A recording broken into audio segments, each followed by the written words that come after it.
শিক্ষা প্রতিষ্ঠানে হিজাব ব্যবহারে নিষেধাজ্ঞা তুলে নিল কর্ণাটক সরকার। বিগত বিজেপি সরকার রাজ্যের স্কুল কলেজে হিজাব পরে প্রবেশ নিষিদ্ধ ঘোষণা করেছিল।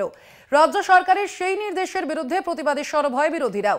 বিগত সরকারের সেই বিতর্কিত ফরমান প্রত্যাহিত করে নতুন করে বিজ্ঞপ্তি জারি কংগ্রেস প্রশাসনের। কর্ণাটকে সমস্ত শিক্ষা প্রতিষ্ঠানে হিজাব নিষিদ্ধ ঘোষণা করেছিল বিগত বাসবরাজ মুম্বাইয়ের বিজেপি সরকার। তাঁর সেই সিদ্ধান্তের বিরুদ্ধে রাজ্য জুড়ে আন্দোলন শুরু হয়। ছাত্র সমাজেও এই প্রশ্নে বিরোধ তৈরি হয়। বিরোধীদের অভিযোগ ছিল, হিন্দুত্ববাদী এজেন্ডা মেনে সামাজিক বিভাজন উস্কে দিতেই বিজেপি সরকার হিজাব নিষিদ্ধ করেছে। শুধু প্রশাসনিক স্তরে ঘোষণায় নয়, গেরুয়া বাহিনী পথে নেমে হিজাব বিরোধী বিক্ষোভের নামে হামলা চালায়। এই ঘটনায় আক্রান্ত হয়েছিলেন অন্যতম প্রতিবাদী পড়ুয়া মুস্কান খান।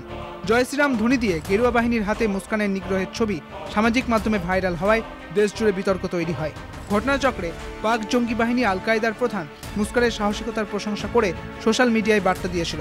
তা নিয়ে মুস্কানের বিরুদ্ধে বিজেপি পাক যোগের অভিযোগ তুলে প্রচার করে। বিধানসভা ভোটে এই মুস্কান ইস্যুতে কংগ্রেসকে বিধে প্রচার চালিয়েছিল বিজেপি। রাজনৈতিক বিশ্লেষকদের মতে মেরুকরণের উদ্দেশ্যে বিজেপির সেই উদ্যোগ ভোটের ময়দানে ধাক্কা খায়। ফলে গত বিধানসভা ভোটে বিজেপি নেতৃত্বাধীন মুম্বাই সরকারকে অপসারিত করে রাজ্যের মসনদে বসে সিদ্দারামাইয়ার কংগ্রেস সরকার। হিজাব নিয়ে নিষেধাজ্ঞা তুলে নেওয়ার পক্ষে নির্বাচনী প্রচারে প্রতিশ্রুতি দিয়েছিল কংগ্রেস।